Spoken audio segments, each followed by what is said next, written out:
సంకల్పం అనేది ఉంటే సంతానం ఎలాగైనా కలుగుతుంది. అది పెద్ద విషయం కాదు. సృష్టి ప్రారంభంలో బ్రహ్మదేవుడు ఊరికే దేవతలకు సంతానం ఎలా కలిగేది, సంకల్పాత్మకంగా కలిగేది. బ్రహ్మదేవుడు కూర్చుని సంకల్పించాడు. 4 సంతానం కలిగారు. సనకుడు, సనందనుడు, సనత్సుజాతుడు, సనత్కుమారుడు. సనక సనందనాథుడు అంటారు వాళ్ళని. ఆయన ఎందుకు అన్నాడు వాళ్ళని అంటే, మీరు ప్రజాపతులుగా ఉండండి, మీరు సంతానం కనండి, ఇదే పని అన్నాడు. సుఖంగా ఒక్కొక్క పని అప్పచెబితే ఎంత బాగుండు. 3 పనులు ఉన్నాయి మనకి. వాళ్ళు 4గురిని కానీ ఆయన చెప్పింది ఏమిటి అంటే, మీరు సంతానం కనండి, ఇది ఒక్కటే పని, సృష్టిని వృద్ధి చేయడానికి మీరు వేరే పనే లేదన్నాడు. కానీ వాళ్ళెంత వైరాగ్యవంతులు, జ్ఞాన వైరాగ్యాలు కలిగిన వాళ్ళంటే, ఆ సనక సనందనాలు 4 పుట్టాక తండ్రి పిలిచి స్వయంగా మీరు పెళ్లిళ్ళు చేసుకోండి, మీకోసం ఆడవాళ్ళను కూడా నేను సృష్టిస్తాను, మీరు సంతానాన్ని కనండి అంటే, నీకంటే పని లేదు, మాకు కూడా ఏం పని లేదా అన్నాడు వాడు. అంత జ్ఞానం వాళ్ళకి. తండ్రిని మించిన జ్ఞానం, బ్రహ్మదేవుడిని మించిన జ్ఞానం బ్రహ్మజ్ఞానం. బ్రహ్మదేవుడిని మించిన జ్ఞానం బ్రహ్మజ్ఞానం. బ్రహ్మజ్ఞానం బ్రహ్మదేవుడు కూడా ఉండదు, ఎందుకంటే ఆయన చతుర్ముఖ బ్రహ్మ. ఆయనకి బ్రహ్మజ్ఞానం ఉండదు. బ్రహ్మకు అతీతమైన వాడినే బ్రహ్మజ్ఞానం అంటే. బ్రహ్మజ్ఞానం కలగాలంటే బ్రహ్మదేవుడిని మించిపోవాలి. బ్రహ్మదేవుడికి మళ్ళీ సృష్టి నేను చేస్తున్నాను, ఇది నా సృష్టి, ఈ మమకారాలు ఉన్నాయి. అవి లేనివాడు బ్రహ్మజ్ఞానం అంటే, అవి లేకపోవడం. ఇంక మరి బ్రహ్మజ్ఞానం అంటే ఏమంటే, బ్రహ్మకు కూడా అతీతమైన జ్ఞానం.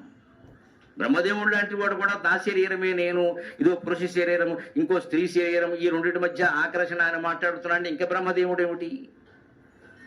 అందుకని ఆ కుమారుడు తండ్రినే అడిగారు, మమ్మల్ని ఎందుకయ్యా రొంపులో తెంచుతావు, మళ్ళీ సృష్టి సృష్టి అంటే మాకు ఇదేం వద్దు, మాకు ఇదంతా మిథ్య, బ్రహ్మ సత్యం జగన్ మిథ్య, మాకు అర్థమైపోయింది, నీ గొడవ ఏదో నువ్వు చూసుకో, మేము నీకు సహకరించం, మమ్మల్ని ఏం అనద్దు అంటే వాళ్ళని శపించాడని చూడండి. ఆయన కోపం ఎలా ఉంటుందా? నా మాట కాదంటారా? వచ్చేసింది అహంకారం. సొంత పిల్లల్ని నా మాట కాదంటారా? మీకు ఎంత జ్ఞానం ఉందని మీరు గర్విస్తున్నారు. మీరు ఎంత జ్ఞానం ఉన్నా సరే మీరు ఎప్పుడు 5 ఏళ్ల పిల్లల్లాగే ఉంటారు అన్నాడు. అలాగే ఉన్నా మంచిదే, కానీ మేము పెళ్లిళ్ళు చేసుకోమని చెప్పారు. 5 ఏళ్ల పిల్లల్లా ఉంటే చాలా మంచిది. ఎవరు పిల్లలు కూడా ఎవరు గొడవలేదు. అందుకని వాళ్ళకి 1000 ఏళ్ళు వయస్సు ఉన్నా సరే 5 ఏళ్ల పిల్లల్లాగే ఉంటారు, చిన్నపిల్లలు. అందుకనే జై విజయులకి దగ్గరికి వైకుంఠానికి వాళ్ళు వచ్చినప్పుడు వాళ్ళని ఏదో పిల్లల కింద భావించి వాళ్ళు ఆపారు. సనక సనందనాథులు అంటే ఎందుకు ఆపుతారండి? వాళ్ళకి ఆ మాత్రం తెలియదు. ఎవరో పిల్లలు ఊరికే టికెట్ లేకుండా వచ్చినట్టు వచ్చేసారు ఇక్కడికి, అలా అంటే ఎలాగా అని ఆపారు. అక్కడికి చెప్పినా కూడా వాళ్ళు ఏమన్నారంటే, మాకు అనవసరం అండి అదంతా. ఇది అహంకారం కాబట్టి వాళ్ళు శపించాల్సి వచ్చింది.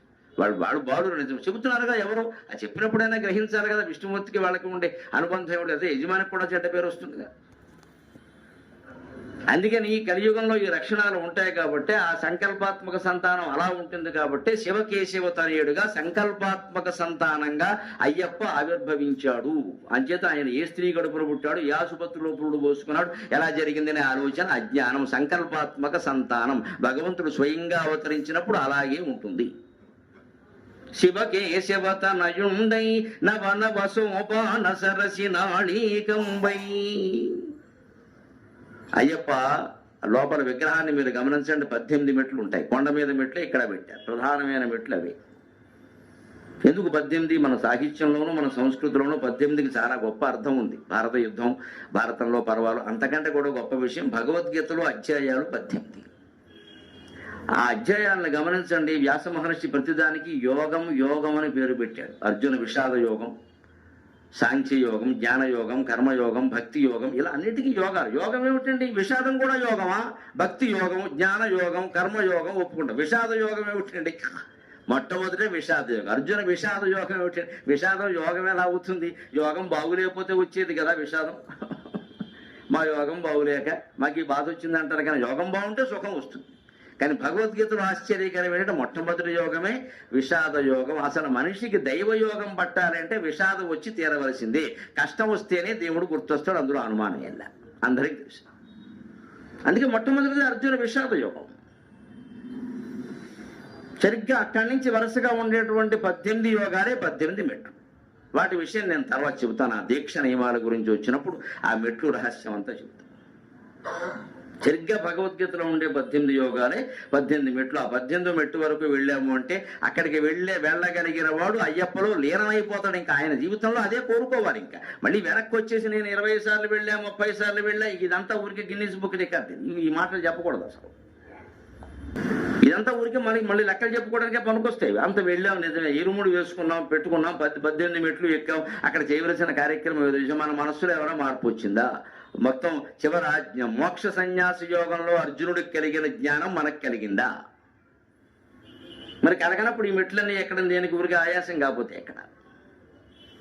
ఇక అక్కడి నుంచి ఆ మెట్లు బంగారపు మెట్ల, వెండి మెట్ల, చెక్క మెట్ల, ఎనప మెట్ల, ఇదంతా మన ఐశ్వర్యానికి ప్రదర్శనకి సంబంధించిన విషయం తప్ప అయ్యప్పకి సంబంధించిన విషయం కాదు.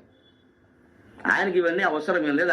ఆయన ఎక్కమన్న మెట్లు కానీ, ఆయన ఎక్కిన మెట్లు కానీ, ఆయన కూర్చొని మెట్లు కానీ, బంగారపు మెట్లు, వెండి మెట్లు, ఇత్తడి మెట్లు అనే సమస్య కావు. ఆ మెట్లు అర్జున విషాద యోగం నుంచి మోక్ష సన్యాసి యోగం వరకు కలిగిన భగవద్గీతలో ఉండేటువంటి అధ్యాయాలు 18 కూడా. అందుకే నవనవ సోపాన సరసి అన్న, నవనవ అంటే క్రొత్త క్రొత్త అని ఒక అర్థం సాహిత్యం ప్రకారం, ఈ లోకానికి తగినట్టుగానే. రెండోది నవ నవ అంటే 9 + 9 18 అని ఇంకొక అర్థం. అందుకే నేను ఆ పదం వేశాను. నవనవ సోపాన సరసి, 18 మెట్లు ఉన్నటువంటి సరస్సులో పుట్టినటువంటి నాళీకమై పద్మమై. ఒక అమృత సరస్సులో దిగడానికి 18 మెట్లు ఉంటే ఆ సరస్సులో పుట్టినటువంటి పద్మంలాగా స్వామి అయ్యప్ప అవతరించాడు. శివకేశవతనయుండై నవనవ సోపాన సరసి నాళీకంబై భువి వెలిగించడి దివియే. ఈ భూమిని వెలిగించడం కోసం ఒక దీపంగా పుట్టాడు. అందుకే ఎప్పుడు స్వామి దీపాల మధ్యలో కూర్చొని ఉంటాడు. కార్తీక మాసంలోనే ఉత్సవాలు ఎక్కువగా జరుగుతాయి. కార్తీక మాసంలోనే మనం కూడా ఇంట బయట కూడా దీపాలు పెడతాం. ఆ దివ్యలంటే చాలా ఇష్టం స్వామికి. ఎందుకు అంటే ఆ జీవితం వెలిగించవలసింది ఆ దివ్యతోనే. దీపం అంటే ఒట్టి దీపం కాదు కదా, విజ్ఞాన దీపాన్ని వెలిగించాలి. విజ్ఞాన దీపాన్ని వెలిగించాలి. విజ్ఞాన దీపం అంటే కాశీఖండంలో శ్రీనాథుడు చెబుతాడు విజ్ఞాన దీపం అంటే ఎలా ఉంటుందో. విమల విజ్ఞాన దీపంబు వెలుగజేసి శాంతిధారా జలంబుల జలకమార్చి భవుని పూజించే భావ పుష్పముల భక్తి అతి విశుద్ధ మనోవృత్తి యజ్ఞదత్తి. యజ్ఞదత్తుని కుమారుడైనటువంటి గుణనిధి తర్వాత జన్మలో కళింగరాజుగా పుడతాడు. అతను అప్పుడు శివ పూజ ఎలా చేశాడు అంటే విజ్ఞాన దీపాన్ని పెట్టాడు అన్నాడు. ఒత్తి దీపాన్ని పెట్టాలి. ఒత్తి దీపం అర్థమైనా విజ్ఞానం అర్థం అవుతుంది. ఎందుకంటే ఒత్తి దీపం పెట్టేటప్పుడు అక్కడ పురోహితులు ఒక శ్లోకం చదువుతారు. అదేదో మొక్కుబడికి చదివేది కాదు అది. సాధ్యం త్రివర్తి సంయుక్తం వన్యనా యోజితం మయా గృహాణ మంగళం దీపం త్రైలోక్య తిమిరాపకం. ఈ దీపం పెడుతున్నాను స్వామి, మయా నేను దీన్ని వెలిగిస్తున్నాను. సాధ్యం నేతితో వెలిగిస్తున్నా, నూనెతో వెలిగిస్తున్నా. ఏదో ఇంధనం ఉండాలిగా, లేకుండా వెలగదుగా. త్రివర్తి సంయుక్తం. చాలా మంది అడుగుతూ ఉంటారు మమ్మల్ని 2 ఒత్తులు పెట్టాలా, 3 ఒత్తులు పెట్టాలా. మళ్ళీ ఇందులో ఈ మధ్య బాగా చేతస్థాలు పెరిగిపోయి సతంతువులకు 2, వితంతువులకు 3, విడాకులు ఇచ్చుకున్న వాళ్ళకి 6 రకరకాలుగా పెట్టారు. ఈ అజ్ఞానం ముందు వదిలిపెట్టాలి. దీన్ని బట్టి ఒత్తులు ఉండవు. అసలు ముందు మనం పూజలకి, పారాయణలకి, వాయనాలకి, వితంతువులను దూరం చేయడం అనే మహాపాపం తగ్గించుకుంటే తప్ప మన వ్యవస్థ బాగుపడదమ్మా. దయచేసి అందరూ గుర్తించండి. లలితా పారాయణ వితంతువులు కూడా చేయొచ్చు, వాయనం వితంతువుకు కూడా ఇవ్వచ్చు. ఏమీ అనుమానం లేదు. స్కాంద పురాణం శాసనం చేసింది అలాగా. ఎవరైనా కాదంటే బహిరంగ చర్చకి సిద్ధం. భర్త ఉండడానికి, లేకపోవడానికి, విడిపోవడానికి లలితా పారాయణకి సంబంధం లేదంటే అందరూ చేయొచ్చు. దయచేసి ఎవరిని దూరం చేయకండి. ఈ అవమానం ఇప్పటికీ జరుగుతోంది మన సమాజంలో.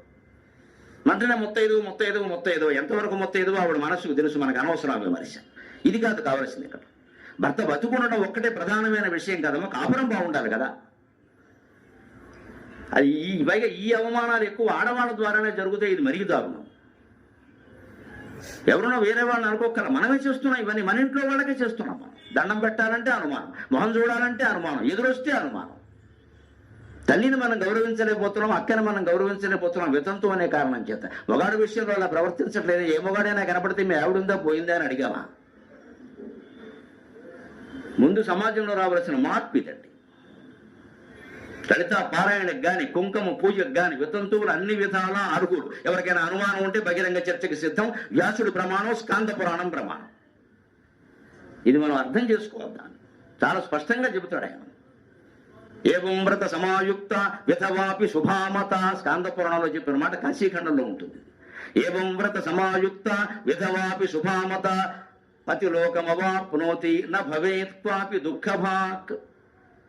జీవితాంతం భర్త, పిల్లలు అనే కుటుంబ వ్యవస్థను నమ్ముకుని తన జీవితాన్ని త్యాగం చేసింది ఆవిడ. ఆవిడని వితంతు అని అంటారేమిటే? అపి శుభామత అయినప్పటికీ ఆవిడ శుభమే అన్నాడు ఖచ్చితంగా. ఆవిడ శుభమూర్తి. ఆవిడ మీరు ఏ రకంగా అవమానించద్దు. విధవాపి శుభామత, అంతేకాదు పతిలోకమవాప్నోతి, తప్పనిసరిగా ఆ భర్త అయిన వాడు ఏ పుణ్యాలు చేసి ఏ లోకానికి వెళ్ళాడో కేవలం కుటుంబానికి సేవ చేసిన కారణంగా ఇప్పుడు ఏమీ చేయకపోయినా ఆ లోకానికి వెళుతున్నాడు, అంత పుణ్యం చేసేవాడు.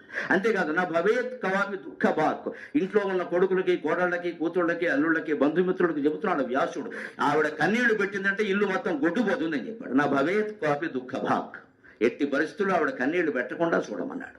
మనం శకునాల పేరు మీద రకరకాల విషయాల పేరు మీద వితంతువుల్ని పైకి అవమానించకపోయినా లోపల భావంతో ఉంటున్నామంటే మన లలితా సహస్ర పారాయణలు పనిచేస్తాయి. అసలు అమ్మవారు మొత్తైదువు కాబట్టి ఆవిడ మొత్తైదువు అవ్వాలి, అయితే అమ్మవారి స్త్రీ అమ్మ మగాళ్ళు ఎవరు గుళ్ళోకి వెళ్ళకండమ్మా, మేమందరం అనర్హులం అయిపోతాం, అదేమిటిది, అదేం మాట? అమ్మవారి స్థితి మనకు ఉంటుందా? మన సంస్కృతిలో ఎప్పుడు వీరు బతుకుండడం వారు పోవడం వీరు ఎలా ఉండడం ఇవేవి ముఖ్యం కాదండి, మనస్సు సంస్కారం అది ముఖ్యం. అది ఒక్కటి మనం పక్కన పెట్టి సాంకేతిక విషయాలు పట్టించుకుంటాం మనం. అంతేకాదు ఇంకో మాట చెప్పాడు చాలా ఘాటుగా, ఉమాసు నా గంగయాతయా భేదక యానారీ పతిదేవత ఉమా శివ సమాసాక్షాత్ తస్మాత్తాం పూజయేద్బుధక. నా గంగయాతయా భేదక, గంగా నదికి ఆవిడికి తేడా లేదన్నమాట. అందుకే పూర్వకాలపు పద్ధతుల్లో ఉన్నవాళ్ళందరూ ఇప్పటికీ వితంతువులైన పెద్దవాళ్ళని గౌరవించడం, గంగా భాగీరథి సమానురాలైన అక్కగారికి నమస్కారములు అందించవలను రాస్తారు ఉత్తరంలో, గంభాస అని రాస్తారు. అంత గౌరవించారు. గంగానదితో ఎందుకు పోల్చారు? గంగానదికి భర్త రేడు వెరు వ్యాఖ్యానాలు చేయకండి. గంగానది నది అయితే భర్త సముద్రుడు, లేకపోవడం ఏంటి? అది నది అని మీరు అనుకుంటే భర్త సముద్రుడు. గంగానది స్త్రీ అని స్త్రీ రూపంతో ఉందని చెప్పాలి. గంగ అంటే నది, నదులన్నిటికీ భర్త సముద్రుడే మన పద్ధతి ప్రకారం.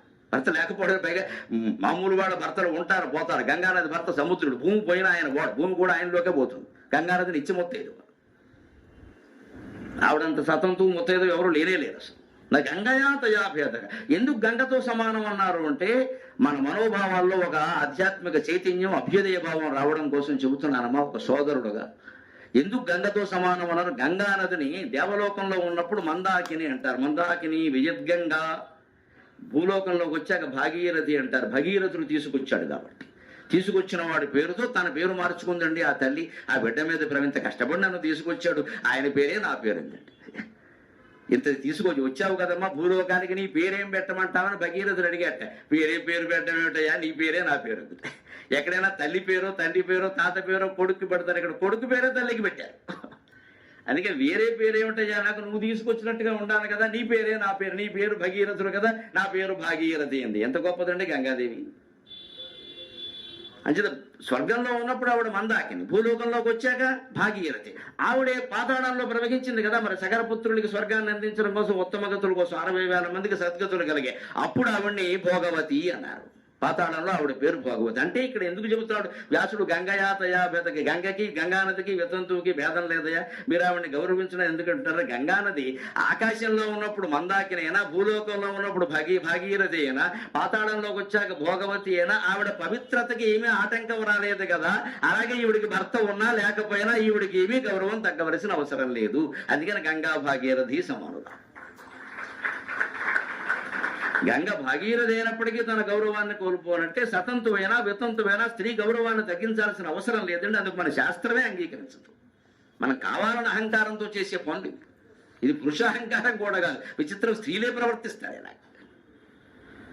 అయితే పురుషులైనా స్త్రీలైనా అందరం మార్చుకోవలసిన విషయం. పైగా ఏమంటున్నాడు, ఉమా శివ సమా సాక్షాత్, ఆవిడ సాక్షాత్ గౌరీదేవితో సమానం అన్నాడమా. ఇప్పుడు బొట్టెట్టాలో పెట్టకూడదు, వాయిన ఇవ్వకూడదు, మీరే నిర్ణయించుకోండి, నేను చెప్పక్కల. ఉమా శివ సమా సాక్షాత్, ఆవిడ సాక్షాత్ గౌరీదేవితో సమానం. అంతేకాదు తస్మాత్ తాం పూజయేద్ బుధగా, కాస్త జ్ఞానం ఉన్నవాడు ఎవడైనా సరే ఆవిడని పూజిస్తాడు అన్నాడు. పూజించవలసిన వాళ్ళని అగౌరవిస్తుంటే మన ఇంట్లో శుభాలు ఎలా జరుగుతాయండి? స్త్రీలను గౌరవించడం అంటే ముత్తైదువులను గౌరవించడం కాదమ్మా. స్త్రీ ఏ స్థితిలో ఉన్నా గౌరవించడం, పెళ్ళవని కాకపోని విడిపోని వితంతువని మనకు అనవసరమైన విషయాలు. ఆవిడ వ్యక్తిత్వం, ఆవిడ సంస్కారం, ఆవిడ విద్య, అది ఏదో మనకు అవసరం అండి, దాని గురించి గౌరవిస్తాం. మిగిలిన విషయాలు మనకి దేనికి? మగాడ విషయంలో ఎంత వ్యక్తిగతమో ఇక్కడ అంతే. ఈ కలికాలంలో రకరకాల దురాచారాలు, సాంఘిక దురాచారాలు వ్యాపిస్తాయి కాబట్టి అనేక రకాలుగా భగవంతుడు కూడా మళ్ళీ అవతరిస్తూ ఉండడం. అసలు ఎందుకు వచ్చిన గొడవయ్యా? ఈ తల్లి తండ్రి సంతానం ఏమీ లేకుండా 2 మగవాళ్ళకి పుట్టానయ్యా, నన్ను ఎవడైనా దేవుడు కాదండేమో చూడమని అయ్యప్ప సవాల్ చేస్తున్నాడు. మొహమాటి వెళ్ళ భగవత్ సంకల్పం ఉంటే ఏదైనా సాధ్యమే. నాకు స్త్రీతో సంబంధమే లేదయ్యా, అసలు పుట్టుకలోనే నాకు స్త్రీ లేదు, ఇద్దరు మగవాళ్ళే, మీరు స్త్రీ అనుకోండి పురుషులు అనుకోండి, దేవుడికి ఇవన్నీ ఎందుకు ఉంటాయ్యా? అది స్త్రీ పురుషులకు అతీతమైనటువంటి తత్వం కదా, అది ఒక తత్వం రెండైంది, కానీ స్త్రీ అని పురుషుడని భేదం చెబితే అలాగా. అందుకని భూమి వెలిగించడి దివియే. అందుకే మనం 3 ఒత్తులు పెట్టాలి సాధ్యం. త్రివర్త సంయుక్తం అంటే 3 ఒత్తులు ఏమిటంటే 3 దారపోగులు కలిపి ఒక ఒత్తుగా పేనతరాల పేరణంలో భౌతికం, మానసికం, ఆధ్యాత్మికం 3 ఉన్నాయి. సరిగ్గా మన హిందూ ఆచారాలు ఉంటాయి. భౌతికం ఏమిటంటే 3 దారపోగులు కలిపి పెడితే ముందు ఒత్తి గట్టిగా ఉంటుంది, వెంటనే సన్నగా ఉందనుకోండి అది వెంటనే కాలిపోతుంది. కాలిపోకుండా ఉండాలంటే కాస్త బలంగా ఉండాలి. కానీ 3 దారపోగులు కలిపి ఇలా మెలిపెట్టమన్నారు, అది త్రివర్తి సంయుక్తం. అందులో మానసిక ఏమిటంటే 3 ఒత్తులు మెలిపెట్టుండే ఇలా వంకర టెంకరగా ఉంటుందమ్మా, అది ఒయ్యారంగా ఇలా ఉంటుంది. ఆ దీపం వెలుగుతూ ఉంటే నూనె ప్రవహించడానికి వీలుగా ఉంటుంది, చూడడానికి అందంగా ఉంటుంది, మానసిక అనుభూతి. ఇక ఆధ్యాత్మిక ఏమిటంటే ఆ 3 దారపోగులు ఉన్నాయే వాటిని సంస్కృతంలో గుణం అంటారు. గుణం అంటే మనకి సద్గుణము దుర్గుణముతో పాటుగా గుణం అంటే పోగు, దారము, తాడు అని కూడా అర్థం ఉంది. అంటే ఆ 3 పోగులు ఏమిటయ్యా అంటే ఒకే ఒత్తిలో ఉండే 3 పోగులు మెలిపెట్టేనే ఆ 3 ఏమిటయా? సత్వగుణం, రజోగుణం, తమో గుణం. ఈ 3 మెలిపెట్టి దగ్ధం చేసేసి త్రిగుణాతీతంగా ఎదిగితేనే నీకు జ్ఞానం కలుగుతుంది. ఇది దీపం రహస్యం. తెలుసుకోవలసింది ఈ ఒత్తులు మెలిపెట్టేసి నేను 100 మెలిపెట్టా, నేను 1000 మెలిపెట్టా, నేను ప్రతి సోమవారం మెలిపెడతా, ఈ మెలిపెట్టం కాదు. ఎంతమంది పీకలు మెలిపెట్టేసావో చెప్పు, అది చెప్పడం. నేను 1000 ఒత్తులు మెలిపెట్టాను, నేను 1,00,000 ఒత్తులు మెలిపెట్టాను, నేను పెద్ద ఉత్సవం చేశా, నేను దాన్ని టీవీలో ప్రసారం చేశా, డబ్బులు ఇస్తే టీవీలో ప్రతిదీ వేస్తాడు, పెద్ద విషయం కాదు. అక్కడ మెలిపెట్టమంటే ఇదే. చాలా మంది మనుషులను కూడా మెలిపెట్టేశాడు ఈ పెద్ద మనిషి. చాలా మంది మనుషులు కూడా ఇవాళ నిన్న ఈనాడు పత్రికలో అద్భుతమైన కార్టూన్ వచ్చింది, శ్రీధర్ వేశాడు. ఆయనకి ప్రపంచంలో ఉండే ఏ బహుమతి ఇచ్చినా సరిపోదు, మేము ఇంటికి రాగానే ముందు చూస్తాం. నిన్న అద్భుతమైనది వేశాడు. ఓటర్ ఉన్నాడండి, ఎన్నికల్లో పాల్గొనే ఓటర్. ఆయన మొత్తం ఏమిటో ఇలా మెలికి తిరిగిపోయినాడు మొత్తం. ఇక్కడ ఇలా ఇటు తిప్పేసి మొత్తం అలా మొత్తం స్నానం చేసాక బ్రాహ్మణులు తువ్వాలి ఇలా పిండేస్తారు, మొత్తం చూడండి రకరకాల మెలిపెట్టి అలా ఉన్నాడు ఓటర్ ఆకారం. ఎలా ఉన్నాడు ఏమిటి అంటే రకరకాల పార్టీల వాళ్ళందరూ తమ వైపుకు తిప్పుకునే ప్రయత్నం చేశారు, ఆ ప్రయత్నంలో ఇలా అయిపోయాడు అన్నాడు. మరి వాడు వైపు వీడు వైపు తిప్పేస్తుంటే వాడు ఏమైపోతాడు? ఓటర్ మొత్తం వెళ్ళి తిరిగిపోయాడు. అద్భుతమైన కార్టూన్, నిజంగా ఒక చమత్కారమైన కార్టూన్ ఎంత తత్వజ్ఞానం అందిస్తుందో గమనించదు. కేవలం హాస్యం జోక్ అనుకోవద్దండి. అది చూస్తే ముందు విఘ్నేశ్వర పూజ చేసినట్టే మనసుకు ఆనందంగా ఉండదు, ఏదో నవ్విస్తాడు కాసేపు, మనసుకు ఆనందంగా ఉండదు, రోజంతా ఆగేవాడు. ఎంత గొప్పదండి అది. వీళ్ళు తిప్పేస్తే ఇంతకంటే ఓటర్ని నాయకులు ఎంత బాధపడుతున్నారనే దాన్ని మాబోటిగాళ్ళం 1000 పద్యాలు రాసినా చెప్పలేము ఆ విషయాన్ని. ఒక్క మాటలో చెప్పాడు. ఒక బొమ్మ మొత్తం కాళ్ళు ఇలా తిరిగిపోయి, పట్టు ఇలా తిరిగిపోయింది, మళ్ళీ పీకెట్ తిరిగిపోయింది 3 వైపులకి. ఇదేమిటి వీడు ఇలా ఉన్నాడు అంటే పార్టీల వాళ్ళందరూ తమ వైపుకు తిప్పుకునే ప్రయత్నం చేశారు, ఈయన పరిస్థితి ఇలా అయింది అన్నాడు. అంచేది మెలిపెట్టడం అంటే అదే తిప్పేసి నేను మెలిపెట్టా, 100 ఒత్తులు మెలిపెట్టా, 1,00,000 ఒత్తులు ప్రదర్శన చేశా. ఎందుకంటే దేనికి? తమో గుణాన్ని, రజోగుణాన్ని, సత్వగుణాన్ని కలిపి పేనావా, దాన్ని మొత్తం దగ్ధం చేసావా. దీపం కదండి. దగ్ధం అంటే అంటించేయడం కాదు, వెలిగించడం కూడా కదా. ప్రమాదం జరిగితే అంటించాడంటాం, దీపం పెడితే వెలిగించాడంటామండి. దీపం అంటించాడనం కదా, దీపం ముట్టించాడంటాం. దీపం అంటించాడు అనం కదా మనం, దీపం వెలిగించాడు. మహా అయితే దీపం ముట్టించాడు. అదే కొంపలు అంటిస్తే అంటించాడంట, కొంప వెలిగించాడు అనం. వెలిగించడం శుభ్రంగా కాల్ చేస్తే. అంటే ఈ త్రిగుణాల ద్వారా మనం కొంప వెలిగిస్తున్నావా, కొంప అంటిస్తున్నావా? అది దీపం ఒకటి సాధ్యం. త్రిభక్తి సంయుక్తం వన్యనా యోజితమయ. అది దగ్ధం కావాలంటే వన్య ఉండాలి కదండి. అగ్ని లేకుండా దీపం వెలగదు కదా. ఆ అగ్ని ఏమిటి? భగవద్గీత 5వ అధ్యాయంలో చెబుతాడు. జ్ఞానాగ్ని దగ్ధ కర్మాణం తమాకు పండితం బుధాగ. జ్ఞానం అనే అగ్ని చేత మొత్తం కర్మ సంచయాన్ని దహించే ఇచ్చయ్య. అది దీపం ఉండే అగ్ని ఏమిటంటే జ్ఞానం అనే అగ్ని. అదే విజ్ఞాన దీపంబు వెలుగజేసి అన్నాడు శ్రీనాథుడు పునరేది కథ. జ్ఞానం అనే దీపాన్ని కనుక వెలిగిస్తే నువ్వు నేను వేరు, తండ్రి కొడుకు వేరు, గురువు శిష్యుడు వేరు, చరాచర జీవరాశులు వేరనే భేదభావమే పోయిన తర్వాత మనస్సులో ఉండేది జ్ఞానం. సంతోషం కాకపోతే అజ్ఞానం, దుఃఖం ఎలా ఉంటాయండి? ఆ జ్ఞానం వెలగాలి. అందుకని వన్యనా యోజితం మయా.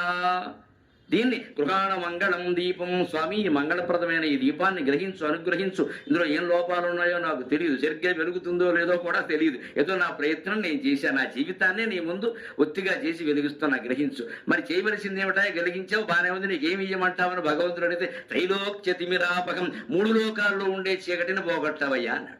3 లోకాలంటే మళ్ళీ ఇవే: సత్వలోకం, సాత్విక లోకం, రాజసలోకం, తామసలోకం. తమో గుణం కారణంగా మనలో ఉండే లక్షణాలు క్రౌర్యం, హింస, ఆలస్యం, బద్ధకం, నిద్ర, ఇవన్నీ. రజోగుణం కారణంగా మనలో ఉండే లక్షణాలు పోటీలు, పంతాలు, పట్టింపులు, గొడవలు, కక్షలు, ఇవి. సత్వగుణం కారణంగా మనలో ఉండే లక్షణాలు మంచివి ఉంటాయి, కానీ సత్వగుణంలో కూడా 2 ఇబ్బందులు ఉన్నాయి. అది చాదస్తము ఉంటుంది, అందులో అహంకారము ఉంటుంది. సత్వగుణంలో అహంకారం అంటే ఈ మొత్తం ఆలయాలన్నీ నేనే కట్టించా, ఈ ఊళ్ళో నేను రాకముందు ఇక్కడ ఏం లేదు, ఉత్సవాలన్నీ నేనే చేశా, ఎవ్వడూ సహకరించరండి, మొత్తం నేనే. దీన్ని సాత్విక అహంకారం అంట. నోరు మూసుకోరాదా ఇందుకీ మాటలని? దీనికి ఇంత ప్రచారం అవసరమా? అలా జరిగిందండి, ఇలా జరిగిందండి, ఇదంతా సాత్విక అహంకారం. మహిమలు ప్రచారం చేయడం కూడా సాత్విక అహంకారమే. మహిమలు గుండెల్లో పెట్టుకోవాలి తప్ప ప్రచారం చేయకూడదు. మన ఇంట్లో మన ఒంట్లో జరిగేవి అసలే చేయకూడదు. అవి ఎవరింటోనో జరిగే, మన ఇంట్లో జరిగేది జరగలేదని బాధపడకూడదు. మునిమాణిక్య నరసింహరావు గారిని మంచి హాస్యరచయిత ఉండేవాడు. ఎవటో నరసింహరావులంతా హాస్యప్రియులే. నాకు కూడా అదే వచ్చింది కొంచెం. స్థానం నరసింహరావు, మునిమాణిక్యం నరసింహరావు, చాలా మంది ఉన్నారు. బొమ్మడిపాటి బొక్కపాటి నరసింహశాస్త్రి గారు, వీళ్ళంతా హాస్యం. అందుకని మనకు కూడా ఏదో ఆ పేరు మీద వచ్చింది కొంత. మునిమాణిక్య నరసింహరావు గారు మంచి హాస్యప్రియుడు. వాళ్ళ ఆవిడ సాయిబాబా భక్తుల, షిరిడీ సాయి. ఏదో భజనలు అవి చేస్తూ ఉంటే పెడుతూ ఉండేది. అక్కడ ఏవో చేరిన ఆడవాళ్ళు వాళ్ళును, మా ఇంట్లో నిన్న ఆ మహిమ జరిగింది, ఈ మహిమ జరిగింది, మా ఇంట్లో విభూతి పడింది, మా ఇంట్లో ఏదో శిబురు కట్టపడింది, మా ఇంట్లో ఎవరు లేక నేనే కింద పడ్డా అనేదో చెప్పేవాడు. ఈ మహిమను చెప్పుకోవడం భక్తులకు చాలా ఆనందంగా ఉంటుంది అనిపిస్తుంది. దీనికోసమే మనం సమావేశమే. నిన్న ఏం జరిగిందంటే 2 బొగ్గలు నొక్కేసుకుని ఇక్కడ చాలా మంది ఏమీ లేదు. రావనుకున్న పాల ప్యాకెట్ వచ్చింది, అంతకంటే ఏం గొప్ప జరగలేదు. అక్కడ రాదనుకున్నారు, అదో పెద్ద మహిమ. నిజంగా దేవుడే లేకపోతే పాల ప్యాకెట్ దేవుడి వల్ల ఎందుకు వస్తున్నా? పాలబ్బాయి కూడా ఉన్నాడు, వాడి వల్ల వచ్చింది. దానికి అంత గొడవ చేయక్కర్లేదు. మనం చిన్నదాన్ని పెద్ద చేసేస్తాం. ఎందుకంటే అక్కడ పనిచేసేది మన అహంకారం. సాత్విక అహంకారం అంటే అదే. ఈ మహిమ ద్వారా నేను గుర్తింపు పొందాలి. అయ్యప్ప స్వామి కాదు, షిరిడీ సాయి కాదు, శివుడు కాదు, విష్ణువు కాదు, మనం గుర్తింపు పొందాలి. వారింటో జరిగింది. వాళ్ళంతా ఏవో చెప్పుకుంటుంటే ఈయన భార్యకి అనిపించి, ఏమిటో మంది దిక్కుమాల సంసారం మన ఇంట్లో ఏమీ జరగవు అనుకుందాం అని భర్తతో అంటారు. ఏమిటోనండి వాళ్ళ ఇంట్లో నిన్న పాయసం పెట్టారట, పాయసం అలా చూస్తుండగానే పాయసం మాయమైపోయిందిట, విగ్రహం ముందు పెట్టింది. నిజంగా కరుణ, దేవుడు కరుణ. మనము ఉన్నాం, ఎందుకు ఇక్కడ ఏమీ జరగదు. ఎందుకంటే ఈయన కొంచెం ఈ సిగరెట్ కాల్చే అలవాటు ఒకటి ఉంది దీనికి, అందువల్ల జరగట్లేదని ఆవిడ ఉద్దేశం. అది ఒక్కటే పాపం, మిగిలినవన్నీ పుణ్యాలే. ఇలాంటివి ఉంటే ఏం జరుగుతుంది అంటే ఆయన పాపం నవ్వుకుని, ఇది ఒక్కటి ఇప్పుడు నా ప్రాణం మీదకి తీసుకొస్తావా, నాకు నువ్వెంతో ఇది అంతే, నన్ను ఏం చేయమంటావు, నేను వదలలేను దీన్ని అని ఆయన మంచి చమత్కారం మూలాన్ని ఓ పథకం వేశాడండి.